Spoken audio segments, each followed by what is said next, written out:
Time now for the car review this hour. I got a chance to drive the Mercedes-Benz GLS 450. It comes in these trim levels: GLS 450, GLS 580, and GLS AMG 63. I had the GLS 450, which, according to Edmunds.com, is the most popular vehicle of the three.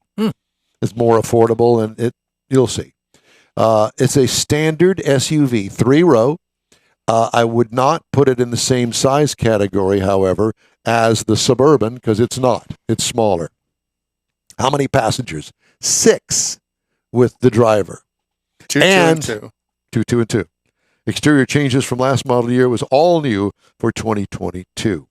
Exterior features include the understated modern design. It's classy looking with lots of windows. You can see everything. Huge grille with an oversized Mercedes-Benz badge right smack dab in the middle of it. By the way, they have different grilles for different trim levels. Clean design, rear hatch with dual exhaust. The AMG has got 4 exhaust pipes on it. Big tire wheel options is beautiful.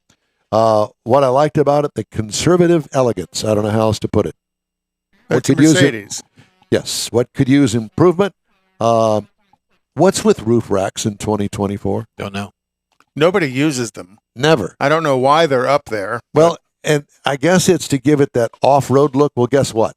That look went out about 10 years ago, so stop putting roof racks on it. Well, remember, Richard said they'll saran wrap you at the race and make you ride around on the roof. Yeah, no, it's. I don't know. It's a no-go for me. Matter of fact, Craig hated them so bad, he took them off one of his brand new vehicles that it came with and had to plug the holes. Interior highlights. The kitchen sink wasn't offered, but the interior is awesome. That's a lot of display space on that thing. It is. Huge. So it is, yes, an infotainment and dash design that is all-inclusive. One screen has instruments and infotainment that stretches half the dash. Seating has more adjustments than you can actually have by law. There's enough room in the third row, believe it or not, for 6-foot-tall people. Wow. Yeah, we tried it out. We put my grandson back there along with his mama, my daughter, and no problem. Leg room is plentiful back there, which is surprising, actually. Cargo trunk room, big with the third row down. What I liked, the customizable ambient lighting. You want to change the color, you want to turn it on, turn it off, all of that sort of stuff, and it's pretty inside. And the sun goes down, you go, ooh, look at that. It's a car. Orange. Yeah. What could use improvement?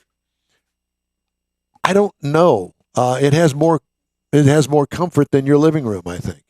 What can be challenging, however, is the technology. Get out the owner's manual, spend at least a good hour with the owner's manual, with the car on, and you see if you can find stuff, because I couldn't find it. Oh, I'm sorry. I turned your microphone off because you were down there fumbling with your microphone and making all sorts of noise, and we could all hear all of that.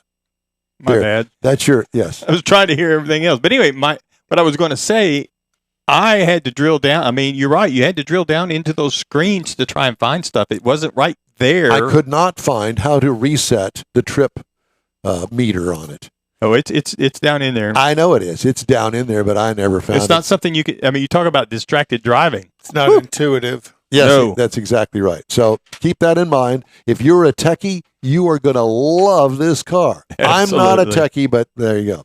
It has a 3-liter inline turbocharged 6-cylinder, and it's a mild hybrid. I'm not exactly sure what the definition of a mild hybrid is, but somehow it's a mild hybrid. 375 horsepower out of this 6-banger, 369 pound-feet of torque, and it'll get it with that 9-speed automatic transmission. That's a quote from Mars. That's the way he uses it. It'll get it. 19 miles per gallon city, 24 highway. I got 21. I'm sorry, for a combined of 21, I got 23.7 over 373 miles. What I liked, love the inline-six turbocharge. And the torque. Yes, and Stellantis is going with that inline-six. Forget the V6. Let's go with the inline-six. What could use improvement? They need to disable the start-stop feature on every car that is ever produced. Just clip the wires off of there, okay? But they do return fuel economy, and that's their reason for it. Okay. When gas gets up to $10 a gallon, that may be important, but right now might be it's right not. Around the corner. It could very well be. Smooth. Ride and handling, well-controlled dampers. It has an air suspension. What could use improvement? Nothing. Show me the world what ride perfection is all about. This is it. This is ride perfection. This is not a race car. This is a road car. And whew, boy, is it nice. Base trim price, $87,000.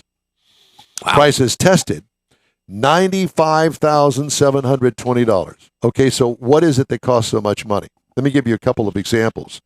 The acoustic comfort package is $1,200. The AMG line package, not the AMG, but the AMG line package. The appearance. That costs $3,250. The DXI exclusive trim is $1,750. So if you want to goose it up with all of the extras, then you just go for it, but it's going to cost you an arm and a leg, and maybe even more. Now, competitors, BMW X7 for $77,850, the Infiniti QX80, $74,150, and the Lexus LX600 costs $90,815. So they're all in that same price range. Yeah, a lot. That's my review of the 2024 Mercedes-Benz GLS. Open the wallet, buy it. You're going to love it, and you'll have to go to school on the tech. So you take it back if they gave it to you again. Absolutely. The In Wheel Time Car Talk Show is available 24/7 through the iHeartRadio app. Just look for In Wheel Time Car Talk. We also video stream on Facebook, YouTube, and inwheeltime.com. Podcasts available on over a dozen of the most popular podcast outlets. The In Wheel Time